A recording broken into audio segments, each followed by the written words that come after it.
Bwana Ali, sasa hivi kumekuwa kuna lawama nyingi sana kwa waamuzi. Mashabiki wamekuwa wakiwatuhumu sana waamuzi kutokana na kile ambacho wanakifanya uwanjani. Mechi zimekuwa zikichezwa mpaka dakika ya 70 kama ambavyo tumekuwa tukishuhudia mchezo wa Simba na Mashujaa juzi mchezo dakika hizo, lakini pia mashabiki wakaonyesha kudoubt, na hao walikuwa ni timu pinzani ambapo watani wenzake Young Africans. Pengine una kipi cha kutuambia au kuambia mashabiki waelewe nini? Pengine wewe unafahamu vipi kuhusiana na waamuzi?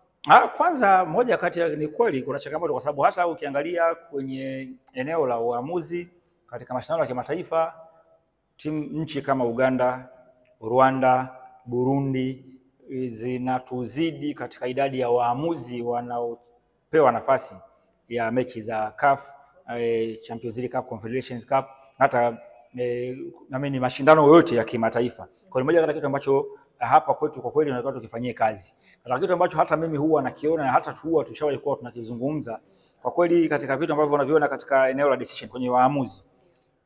Majukumu ya waamuzi, watu wanajuaga jukumu la waamuzi. Jukumu la waamuzi ndio ni kutafsiri sheria, lakini pia kumanage mchezo, kuhakikisha ule mchezo unamalizika sawa sawa, lakini pia kulinda yani ni kutafsiri zile sheria, kumanage mchezo, kusimamia mchezo ukamalizika sawa sawa. Kwa hiyo moja kati ya vitu vya msingi. Sasa katika kuna matukio mengi sana ambayo huwa nayaona katika mechi. Moja kati ya kitu ambacho huwa kinapelekea hata wachezaji kama vile kuwadharau waamuzi, na hata ilishaye kuzungumzwa kwenye ligi kuu, ilikuwa wakati ule ilikuwa Uingereza, kwamba wachezaji wengi ni mabilionea. Ilikuwa inazungumzwa ligi ya soka Uingereza wakati ule, kwamba wachezaji ni mabilionea alafu waamuzi waamuzi. Kwa hiyo yani kama vile bana wewe Ali Mayai, nenda kachezeshe mechi pale, unawachezesha kina Baresa na nani ndio. Sasa hapana, unapokuwa muamuzi lazima kwanza uwe na confidence kwamba wewe ni muamuzi, ndio unawajibika. Kwa hiyo bana, hapa ni mimi ndio decision maker na wala sio wewe. Na ndio sisi na kumkaga Abdul Kadri, hayati Abdul Kadri rifari marehemu, alikuwa mechi na wakati tulikuwa tunapewa seminar, wakati ule anakuwa seminar kwamba za decision making, na mwamuzi anapokuja kabisa dressing room anawaambia kabisa, jamani, nikipiga filimbi acha mpira, nikipiga filimbi usiguse mpira. Tunaambiwa kabisa. Sasa siku hizi hiyo kitu sioni. Yani wachezaji wana confidence, kitu ambacho unaona kabisa huyu mchezaji hamheshimu mwamuzi. Wakati mwamuzi unaona mchezaji anaweza kapigwa labda ndio na anaongoza kabisa kwamba inapigwa filimbi, alafu anauchukua mpira ule, anaondoka nao, anatembea nao taratibu. Unaona kabisa kwamba yani referee anamwangalia tu, yani hachukui action, anachukua afu anarusha pembeni. Wakati kipindi kile waamuzi wa zamani tu akina Taji Bakari kwa mfano, akina Hafidh Ali, kuna mwamuzi alikuwa Musa Liaunga, yani mnaambiwa kabisa, na ilikuwa inasaidia sana. Sasa hivi naona kwamba respect ile kwa kiasi fulani yani imepungua. Yani wachezaji hawawaheshimu, na specifically kama wachezaji wa timu kubwa, kwa mfano Simba, Yanga, hata Azam, yani hawawaheshimu. Ndio mwamuzi anaweza kuwa mfupi. Unajua moja kati ya sifa ya mwamuzi ni moja kati ya kitu ambacho huwa kina benefit kwenye decision making. Unapokuwa unamwangalia mtu hivi yani kavyo unamuogopa, lakini anapokuwa mrefu ni moja kati ya sifa ambayo hata waamuzi waga wana nini, anapokuwa mrefu inaenda huko, that's it, inaweka hapo inakwenda huko. Ni moja kati ya vitu ambavyo kwa waamuzi siku hizi hatuvioni, kitu ambacho kinapelekea kuna matukio mengi sana hapo. Hata simulation siku hizi zimekuwa nyingi sana, huko kujiangusha. Unaona kabisa huyu mchezaji hajaguswa kichwani, lakini anashika kichwa kaanguka chini, anamdanganya refa, na mwamuzi pale anaenda ana respect. Ndio mwamuzi anawajibika kulinda usalama wa wachezaji, kwa sababu analinda, yeye ni wajibu wake kuhakikisha kwamba wachezaji wanacheza salama. Lakini sasa unaona kabisa kwamba hii hapa ni simulation, kwa sababu huyu mchezaji unaona kabisa kwamba timu yake anayochezea inaongoza na anashambuliwa sana na anataka tu kupoteza muda ili mpira umalizike. Lakini pale decision making haifanyiki. Wakati sisi tunatukia mmoja, tulikuwa tunacheza na Kajumlo pale Yanga, tulikuwa tunacheza na Kajumlo. Nakumbuka tukio hadi kesho, tunacheza na Kajumlo pale uwanja wa Uhuru. Salum Kusi, Swedi, beki wetu mmoja hivi sasa, kama akawa yani ndio kama aligongana kidogo tu, lakini akaanguka. Sasa kuanguka chini, alafu wakati ule sasa kina Kajumlo nao wanakuja, kina Mwanamtu walikuwa pako kule, kina Thomas Kipesi wako kule. Unajua Kajumlo walisijua wachezaji wote experience, kina Kaliongala wako kule, walikuwa wanakuja. Sasa akatibiwa pale, refaria akasema okay, apelekwe nje. alikaa nje, anataka kurudi. Tulia. Sasa bahati mbaya nafasi alikuwa anacheza alikuwa halfback 4. Nafasi alikuwa anacheza yani kipindi yuko nje. Tulikuwa tunaongoza sisi. Wakasawazisha Kajumlo, tena alifunga, alikuwa kipese sijui. Akaequalize ile. Kwa ni moja kati tukio ambalo huwa nalikumbuka, na from that day unaona kabisa kwamba mtu ukiona kaanguka yani ujue huyo kaumia kweli. Kwa hiyo ni moja kati ya vitu ambavyo huwa kwa kweli vinatakiwa visimamie. Kwa hiyo katika eneo ambalo kwa kweli mimi naona ni kile ku respect, yani wachezaji wengi sasa hivi na specifically wachezaji wa timu kubwa bado waamuzi wanajishusha sana, kwa hiyo hawaheshimiwi na kupelekea sasa hata anapofanya maamuzi mchezaji yani haonyeshi kama anamrespect.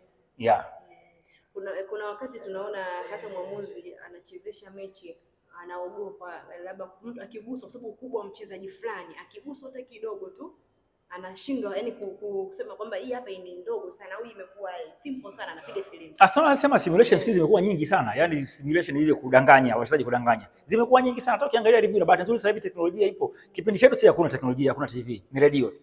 Lakini sasa hivi television ipo.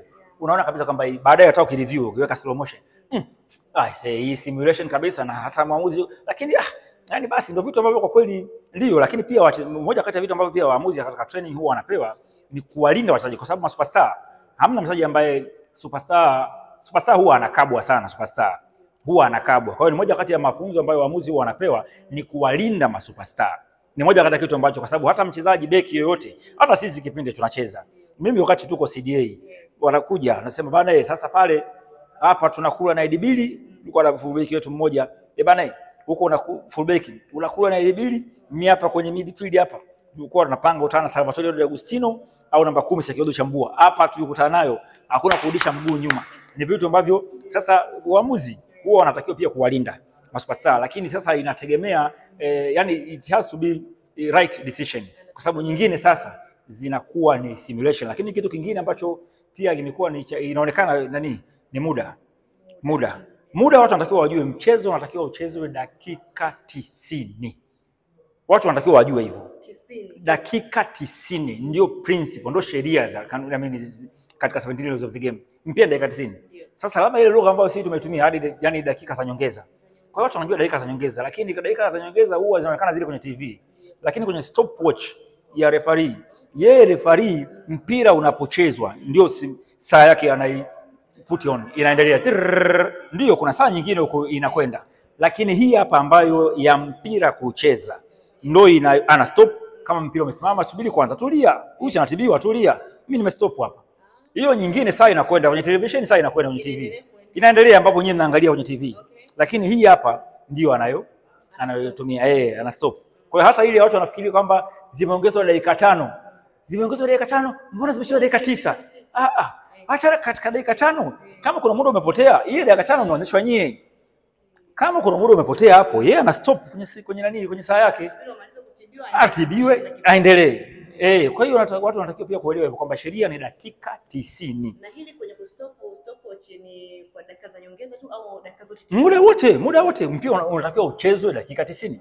Muda wote dakika 90. Kipindi cha kwanza dakika 45, kipindi cha pili dakika 45. Sasa anaye control ni nani? Ni mwamuzi. Ndio anawajibika kuhakikisha mechi inachezwa dakika 90. Sasa ndio maana anatumia ile stopwatch ya kwake.